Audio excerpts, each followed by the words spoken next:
मैंने कहा, ये तो मुझसे ऐसे भागते हैं जैसे मैं इन्हें खा जाऊंगी। 6 महीने हो गए, माजिद ने मुझसे कभी ढंग से बात नहीं की, और अब आप कहते हैं कि मुझे अकेलेपन का एहसास नहीं होगा।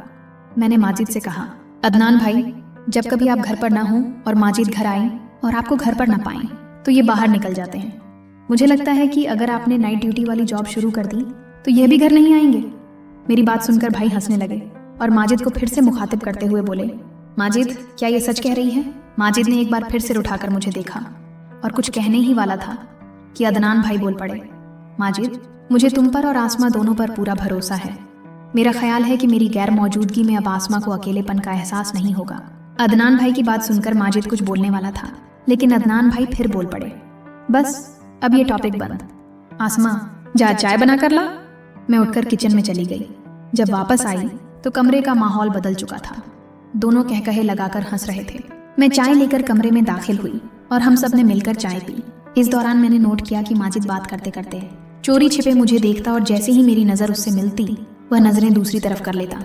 इस पर मुझे खुशी महसूस हुई कि आखिरकार मुझे कामयाबी मिल रही है। मेरे ख्याल में ये पहली बार था कि माजिद मेरी तरफ नज़र उठाकर देख रहा था। पहले तो वह मुझसे बात करते वक्त भी नज़रें नीची रखता था।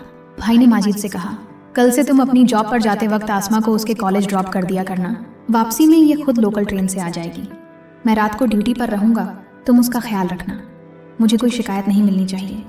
और आसमा, तुम भी माजिद को ज़्यादा तंग न करना, वरना तुम्हारी भी खैर नहीं। अगले दिन सुबह नाश्ते के बाद माजिद जॉब पर जाने लगा। मैं जल्दी से उसकी गाड़ी का फ्रंट दरवाज़ा खोलकर बैठ गई।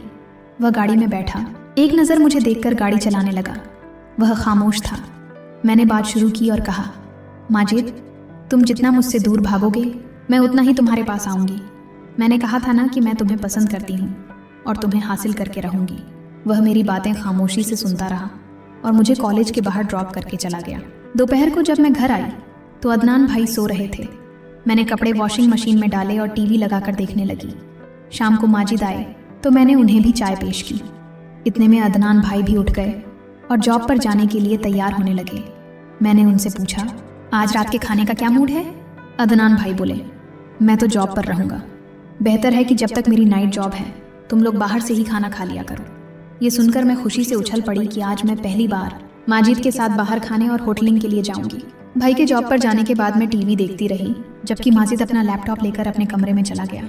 रात के 10 बजे मैंने बिना नॉक किए माजिद के कमरे का दरवाज़ा खोला और कहा, आज क्या आपने भूख हड़ताल कर रखी है? अगर ऐसा है भी तो इसमें मेरा क्या कसूर? आपको कुछ नहीं खाना तो मुझे तो भूखा ना रखें। मेरी बात सुनकर माजिद मुस्कुराया।